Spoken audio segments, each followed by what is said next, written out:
बिस्मिल्लाहिर्रहमानिर्रहीम। Dear student, अस्सलाम वालेकुम। Lecture number 14। कोर्स टाइटल है लीनियर अलजेब्रा। कोर्स कोड है MT205। टॉपिक्स जो आज हम स्टडी करेंगे वो है basis and dimensions of the vector space. Basis and dimensions of the vector space. तो सबसे पहले हम बेसिस की डेफिनेशन देखते हैं। वेक्टर स्पेस की बेसिस क्या होती है।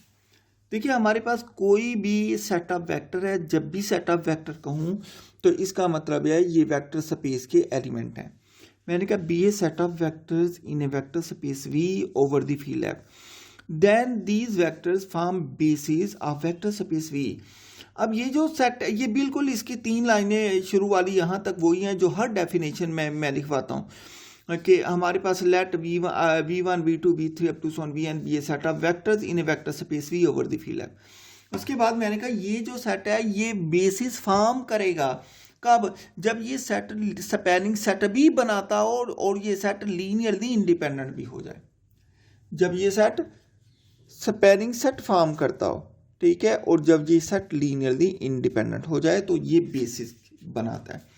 ठीक है, अब ये कहता है show that set S is equal to v1 v2 v3 v4 where v1 is equal to 1 0 1 0 and v2 is equal to 0 1 -1 2 v3 is equal to 0 2 2 1 and v4 is equal to 1 0 0 1 is a basis for R4।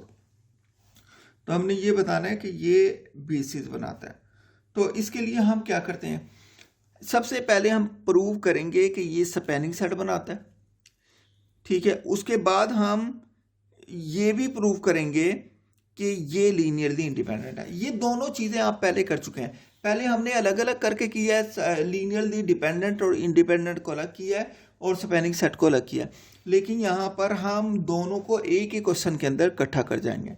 मतलब वो जो हमने linearly dependent independent check किया था और spanning set अलग check किया था, यहाँ दोनों इकट्ठे एक ही क्वेश्चन के अंदर चेक करेंगे। तो वेक्टर कितने हैं जी? 4 हैं। सबसे पहले मेरा ख्याल है मैं यहाँ पर जो प्रूव करने जा रहा हूँ वो प्रूव करने जा रहा हूँ कि ये हमारे पास जो है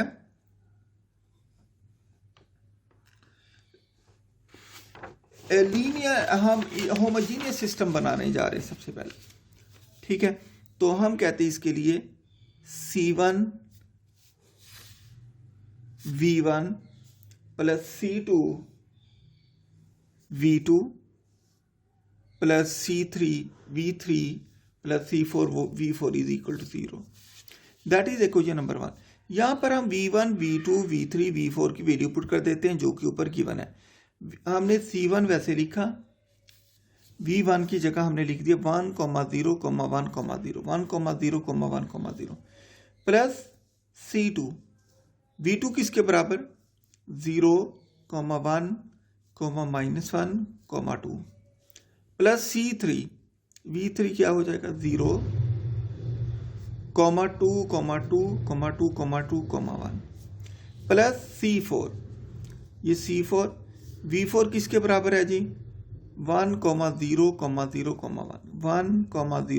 0 1 दैट इज इक्वल टू 0। ये 0 हो गया।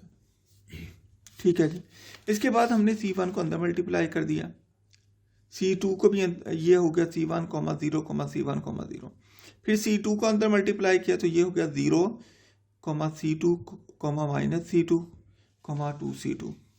फिर मैंने C3 को अंदर मल्टीप्लाई कर दिया, C3 को अंदर मल्टीप्लाई किया तो ये क्या हो जाएगा 0 2 C3 2 C3 C3 प्लस अंदर C4 को मल्टीप्लाई कर दिया तो ये हमारे पास क्या बना C4 0 0 C4। That is equal to, ये जो इक्वेशन 1 में 0 था इसको मैंने कंपोनेंट फॉर्म में लिखा 0 0 0 0 ठीक है। अब मैं इसको सॉल्व करता हूँ, यहाँ से होमोजीनियस सिस्टम बना लेते हैं और होमोजीनियस सिस्टम का हम सॉल्व करते हैं। ये क्या आ गया जी C1, ये पहले को पहले में ऐड कर दिया, दूसरे को दूसरे में, तीसरे को तीसरे में, चौथे को चौथे में, ये सारा ऐड कर दिया हमने। ठीक है, दैट इज इक्वल टू 0 0 0। फिर हमने क्या किया, ये यहाँ पर बाकी दो जीरो के C1 plus C4 comma C2 plus 2C3 comma C1 minus C2 plus 2C3 comma 2C2 plus C3 plus C4 that is equal to 0 0 0 0 आ गया। ठीक है जी। कंपेयरिंग दी कोफिशिएंट, हम कोफिशिएंट्स को कंपेयर करते हैं तो ये क्या हो जाएगा, C1 plus C4 is equal to 0, C2 plus 2C3 is equal to 0 and C1 minus C2 plus 2C3 is equal to 0 and 2C2 plus C3 plus C4 is equal to 0। इसका मैंने augmented matrix बना लिए जैसे कि पीछे बनाते रहे, तो ये क्या हो जाएगा 1 0 0 1, इसका कोफिशिएंट 1 है, ये 1 आ गया। C2 और C3 नहीं है इसके अंदर, तो C2 और C3 की जगह मैंने 0 0 लिख दिया। C4 का कोफिशिएंट 1 है। ठीक है। सिमिलरली इसमें C1 नहीं है तो 0 है, C2 का कोफिशिएंट 1 है और C3 का कोफिशिएंट 2 है और C4 का कोफिशिएंट 0 है। इसके बाद C1 का कोफिशिएंट 1 है, C2 का कोफिशिएंट -1 है, C3 का कोफिशिएंट 2 है और C4 का कोफिशिएंट 0 है। और यहाँ पर C1 का कोफिशिएंट 0 है, C2 का कोफिशिएंट 2 है, C3 का कोफिशिएंट यहाँ पर 1 है, C4 का कोफिशिएंट 1, ये 0 0 मैंने लाइन के बाद लिख दिए। इनको हमने एचिलान फॉर्म में चेंज करना है। पहले हमने यहाँ पर 1 के नीचे सबको 0 बनाना है, तो ये दो तो 0 है, हमें सिर्फ प्रोसेस किस में करना पड़ेगा, R3 में करना पड़ेगा।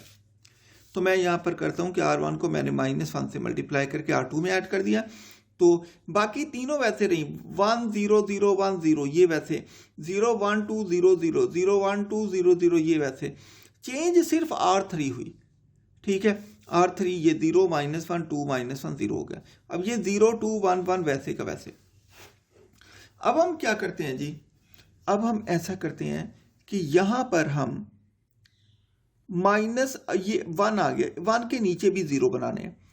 1 के नीचे 0 बनाने के लिए मैं क्या करता हूं, अब 1 जो रो ऊपर वाली है 1 है और रो 2 इसमें प्रोसेस नहीं होना, सिर्फ नीचे वाली R3 और R4 ने चेंज होना है, रो 3 और रो 4 ने चेंज होना है। तो मैंने क्या किया, R2 को 1 से मल्टीप्लाई किया, R3 में ऐड कर दिया, तो मेरे पास क्या आ गया, पहली दो रो वैसे हैं, तीसरी 0 0 4 -1 0 हो गई और चौथी क्या होगी 0 0 -3 1 0 हो गई। अब इसके बाद हमें क्या करना है, इसके बाद हमें यहाँ पर 1 बनाना है। इसके दो ऑप्शन है यहाँ 1 बनाने के, या तो इस पूरी रो को 4 पर डिवाइड कर दें, लेकिन फिर फ्रैक्शन आ जाएगी। फ्रैक्शन से बचने के लिए मैंने क्या किया, मैंने R4 को R3 के अंदर ऐड कर दिया। R3 में R4 को ऐड कर दिया, मेरे पास ये क्या बन गया 0 0 1 0 0। ये रो R4 जो है वैसे की वैसे 0 0 0 0 -3 -3 1 1 0। ठीक है। अब देखें,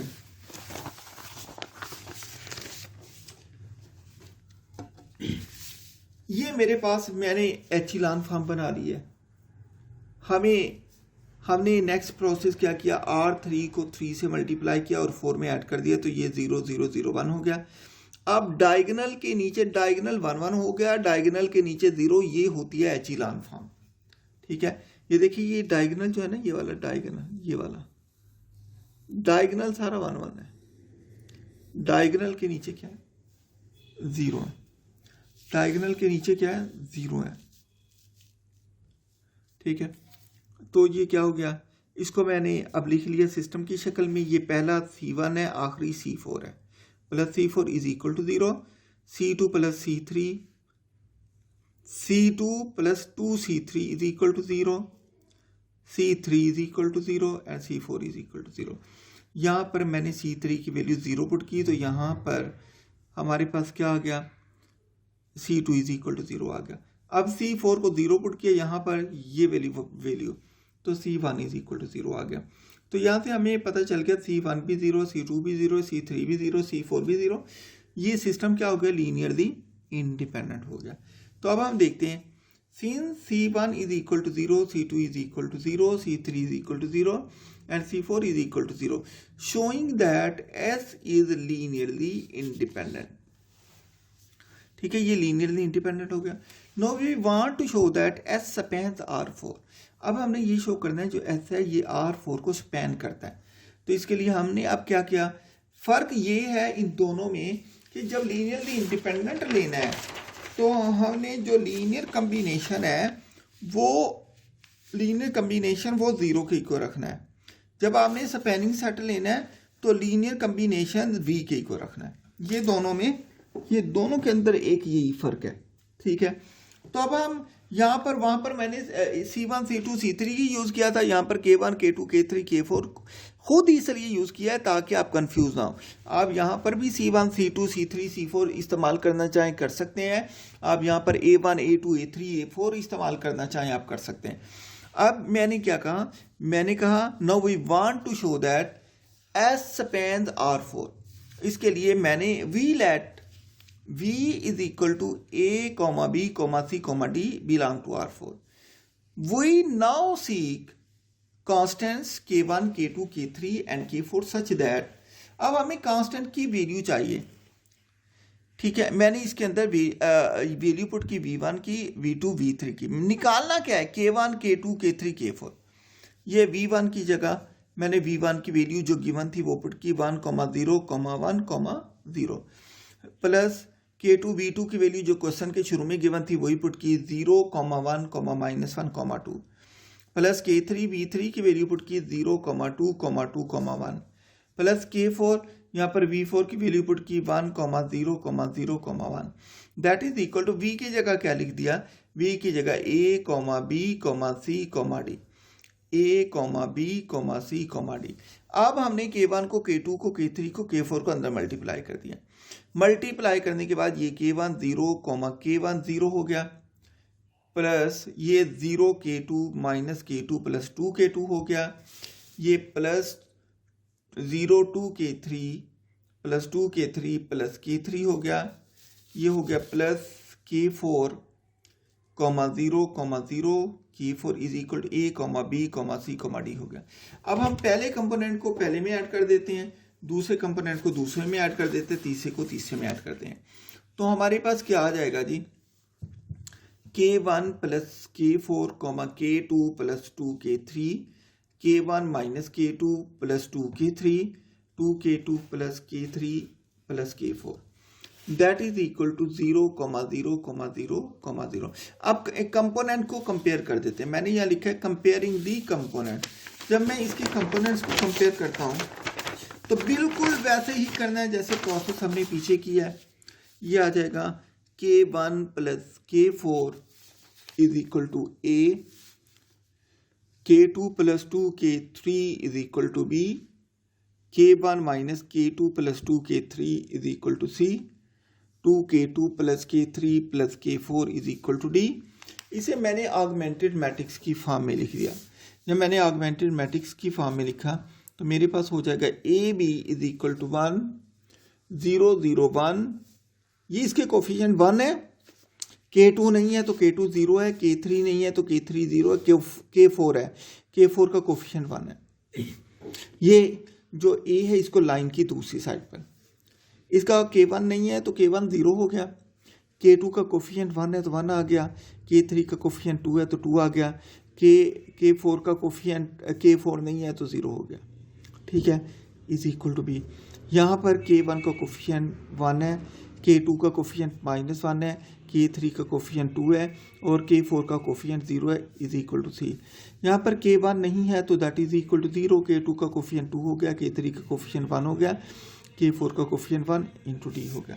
अब इसको बिल्कुल वैसे जैसे हमने लीनियरली इंडिपेंडेंट में किया, बिल्कुल वैसे वही ऑपरेशन किया, लेकिन फ़र्क उसमें और इसमें ये है कि इसमें ये A B C D है, उसमें क्या था, उसमें ये था कि इसमें सब में 0 0 था।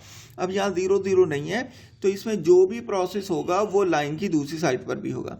मैंने पहले R1 को मैंने 1 के नीचे 0 बनाए हैं तो मैंने R1 को -1 से मल्टीप्लाई किया, -1 इंटू -1 प्लस 1, ये क्या हो गया, ये 0 हो गया।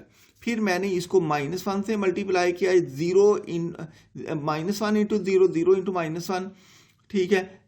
ये हमारे पास जो है ये क्या हो जाएगा, इसके बाद ये हमारे पास 1 के नीचे सारे ज़ीरो हो गए ना एक दफ़ा, जब मैंने ये काम कर दिया सारे ज़ीरो हो गए। अब अगला 1 बनाना था, अगला 1 है ऑलरेडी, तो मैंने इस 1 के नीचे दोनों को ज़ीरो किया। तो मैंने क्या किया, अब R1 को इस्तेमाल नहीं करेंगे, R2 को नीचे इस्तेमाल करेंगे। ठीक है, नीचे वाली रो ऊपर इस्तेमाल नहीं करते एचिलॉन फॉर्म में, जबकि ऊपर वाली रो नीचे सब में इस्तेमाल हो जाती है। ठीक है, अब जब ये 1 बना लिया तो मैंने क्या किया, R2 को 1 से मल्टीप्लाई किया, R3 में ऐड कर दिया। यहाँ पर -1 है तो ये 0, जो काम इधर हुआ वही इधर, वही सारे के अंदर होगा। ठीक है, इसके बाद मैंने R2 को -2 से मल्टीप्लाई किया तो ये क्या हो गया, +R4 हो गया।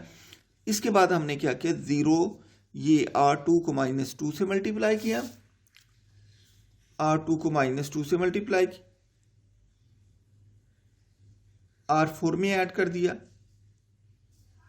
ये क्या हो गया, 0 0 -3 1 इंटू a -2b। मतलब पहले सारा प्रोसेस लाइन के लेफ्ट साइड पर होता था, अब राइट साइड पर भी हो गया। जब ये रिड्यूस एचिलॉन फॉर्म बन गई तो हम उसकी बात करते हैं, ये एचिलॉन फॉर्म बन गई है तो हम इसकी बात करते हैं। तो हम देखते हैं ये क्या हो जाएगा, ये हमारे पास K1 के कोफिशिएंट है ना, ये K1 K2 K3 क्या 0 0 K4 आ गया, is equal to A, K2 plus K2 K3 is equal to B and K3 is equal to C minus B and K4 is equal to A minus 5B plus 2C। ये मेरे पास ये एक मेरे पास system आ गया है। अब हम यहाँ से वैल्यू निकालते हैं इनकी, तो हम देखते हैं K1 K2 की वैल्यू निकालनी है। तो इसके लिए हमने क्या किया, K1 plus K4 is equal to A लिया, इसको हमने 1 का नाम दिया, और ये K1 plus K4 is equal to 1, K2 plus 2 K3 is equal to B, इसको हमने 2 का नाम दिया, K2 प्लस 2 K3 B। अब यहाँ पर हमारे पास जो K3 है K4 है, ये इनकी वैल्यू तो निकल आई है, इसके अंदर हमें बाकी का चाहिए K1 और K2 चाहिए। लिहाजा K4 की वैल्यू अगर मैं 1 के अंदर पुट करूँ तो यहाँ से K1 की वैल्यू आ जाएगी, और अगर K3 की वैल्यू मैं 2 के अंदर पुट करूँ यहाँ से K2 की वैल्यू आ जाएगी। ठीक है, तो मैंने K4 को इक्वेशन 1 के अंदर पुट किया, K1 वैसे का वैसे प्लस K4 की जगह ये वैल्यू आ गई K4 की A minus 5B plus 2C that is equal to A।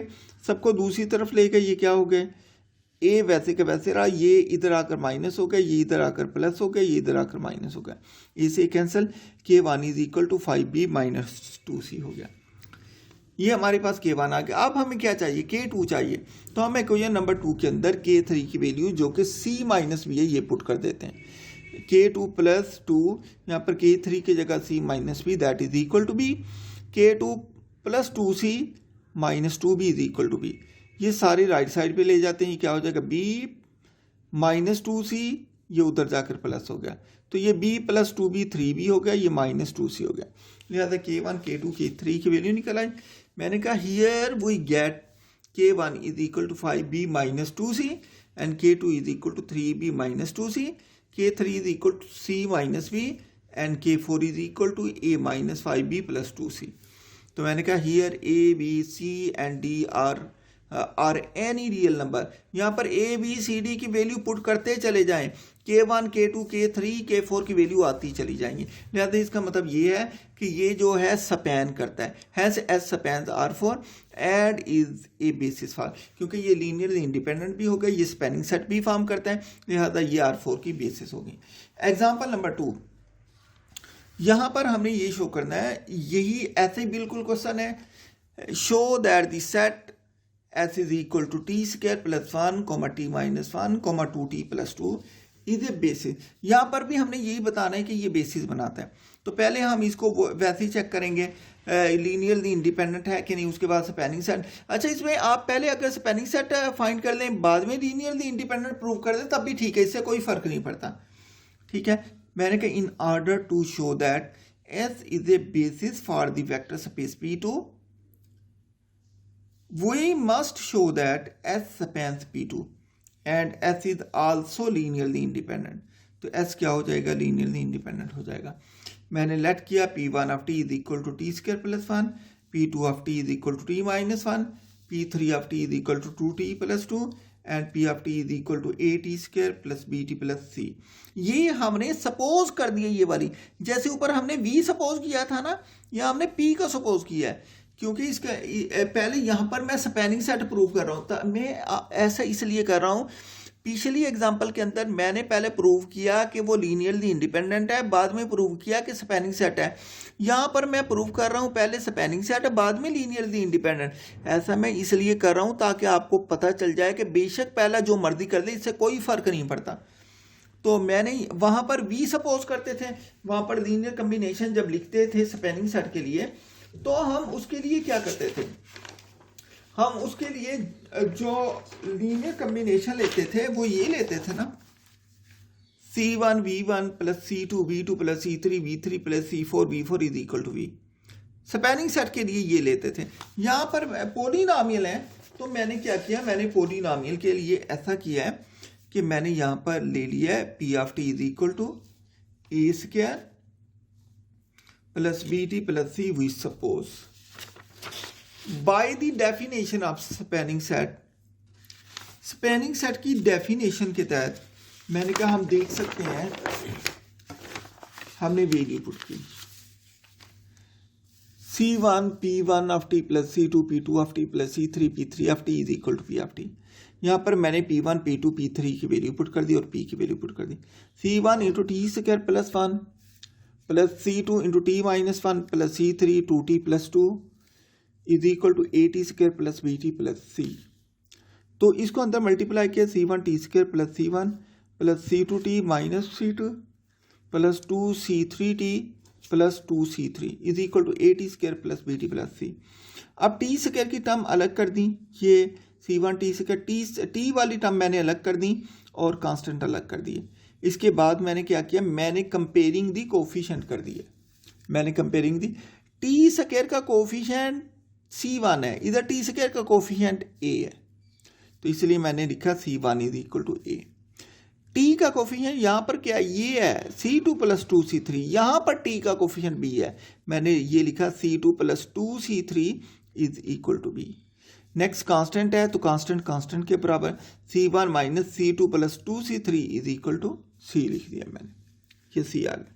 अब मैंने क्या किया, यहाँ से मुझे वैल्यू चाहिए C1 C2 C3 की। मैंने इक्वेशन C1 की वैल्यू तो मेरे पास आ गई, C2 C3 की वैल्यू फाइंड करनी है, तो इसके लिए मैं ऐसा करता हूँ कि इक्वेशन 3 और 4 को ऐड कर देता हूँ।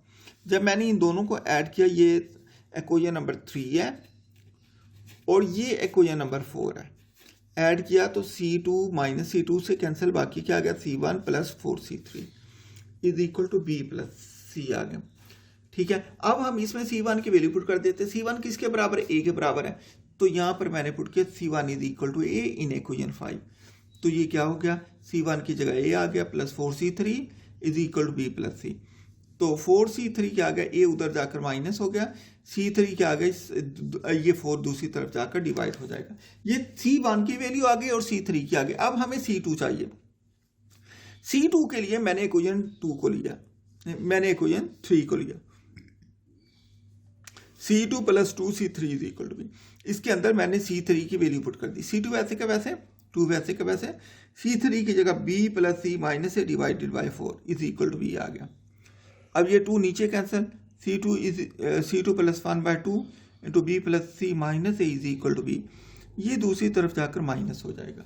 जब ये दूसरी तरफ जाकर माइनस हो जाएगा, ये वाला C2 is equal to B minus 1 by 2 B plus C minus A. इसका हम एलसीएम ले लेते हैं। जब हम इसका एलसीएम लेते हैं तो हम देखते हैं ये आ जाएगा 2 आ जाएगा एलसीएम। तो C2 की वैल्यू क्या निकली, यहाँ पर C2 निकला A plus B minus C over 2 आ गया।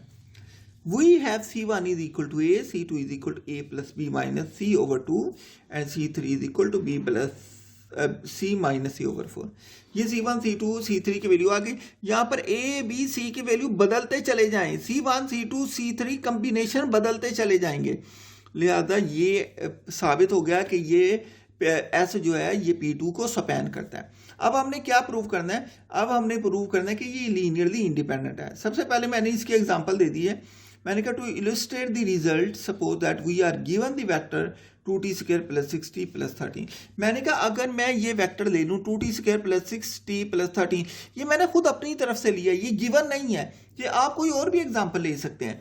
तो मैंने कहा यहाँ पर a की वैल्यू क्या है 2 है, b की वैल्यू क्या है 6 है, और c की वैल्यू क्या है 13। तो मैंने कहा अगर मैं इनकी वैल्यू a की वैल्यू इसके अंदर पुट करूँ 2 आ जाएगा, a b की वैल्यू इसके अंदर पुट करूँ c2 मेरे पास -5/2 हो जाएगा, a b c की वैल्यू मैं इसके अंदर पुट करूँ c3 मेरे पास 17/4 हो जाएगा। After substituting the values of a b and c, ठीक है, तो मेरे पास क्या आ जाएगा, ये देखिए हम इसको इस तरीके से लिख सकते हैं, ये मेरे पास P1 ऑफ टी है, ये P2 ऑफ टी है, ये P3 ऑफ टी है। तो इसको आप सिंप्लीफाई कर दें, राइट हैंड साइड को सिंप्लीफाई करने के बाद ये लेफ्ट हैंड साइड ही हो जाती है। ये एग्जांपल आप कोई और ले लें, मैंने खुद अपनी तरफ से सोची है ये एग्जांपल, सिर्फ आपको बताने के लिए कि सिर्फ यहाँ पर ए बी सी की वैल्यू आप जब पुट कर देते हैं C1 C2 की वैल्यू आ जाती है। जब आप C1 C2 की वैल्यू यहाँ पर पुट करते हैं तो ये लीनियर कम्बिनेशन बनते चले जाते हैं, और लीनियर कम्बिनेशन का सेट जो होता है वो स्पैनिंग सेट होता है। तो अब हमने प्रूव करना है लीनियरली इंडिपेंडेंट। तो in order to show that S is linearly independent, we form A1 P1 of t plus A2 P2 of t plus A3 P3 of t is equal to 0। तो इसके अंदर P1 P2 P3 की value use करते हैं, ये आ जाएगा A1 into t square plus 1 plus A2 into t minus 1 plus A3 into 2t plus 2। ठीक है जी, इसको हम सिंप्लीफाई कर देते हैं, अंदर मैंने मल्टीप्लाई कर दिया, तो ये क्या आ गया, मल्टीप्लाई करने के बाद A1 t square plus A1 A2 t minus A2 2 A3 t plus 2 A3 is equal to 0। इसे सिंप्लीफाई करके A1 A2 A3 की वैल्यू निकाल लेते हैं। देखिए मैंने उसमें C1 C2 C3 लिखा था, यहाँ A1 A2 A3 लिखा है, तो ये डिफरेंस रखने के लिए ताकि आपको पता चले ये कोफिशिएंट और वो कोफिशिएंट मुख्तलिफ हैं। ठीक है, तो इसको मैंने वैसे ही कंपेयर किया, मैंने कोफिशिएंट कंपेयर किए इसे सिंप्लीफाई करने के बाद। ठीक है, टी स्क्वायर वाली टर्म अलग रखी, टी वाली अलग रखी, कांस्टेंट अलग कर दी, इज इक्वल टू 0। तो यहाँ पर मैंने टी कॉमन ले लिया, ये टी स्क्वायर वैसे ही कांस्टेंट है, तो पहला A1 इज इक्वल टू 0 आ जाएगा, A2 plus A3 is equal to 0 आ गया, A1 minus A2 plus 2A3 is equal to 0, ये कांस्टेंट 0 के बराबर। ठीक है, तो हम देख सकते हैं, यानी कि इसको मैंने बिल्कुल वैसे लिखा है जैसे हम लिखते थे ना 0t square plus 0t plus 0। ये मैंने कंपेयर किए कोफिशिएंट जैसे कि इसके पिछले पार्ट में किए। तो अब यहाँ पर मैंने क्या किया, मैंने यहाँ पर ऐड कर दिया इक्वेशन 9 और 10 को। इक्वेशन 9 और 10 को ऐड करने के बाद ये कैंसिल हो गए, बाकी क्या बचा, A1 plus 4A3 is equal to 0। Put A1 is equal to 0 in equation 11, we get A3 is equal to 0। तो A1 भी 0 हो गया, A3 भी 0 हो गया, और इनको इस्तेमाल करके इक्वेशन 10 के अंदर A1 और A3 की वैल्यू पुट की, तो यहाँ से A2 की वैल्यू निकल आई, A2 भी 0 हो गया क्योंकि ये तीनों constant. Here we get A1 is equal to 0, here we get A1 is equal to 0, A2 is equal to 0 and A3 is equal to 0, which show that S is linearly independent, thus S is basis for P2। या तो ये P2 के लिए basis होगी।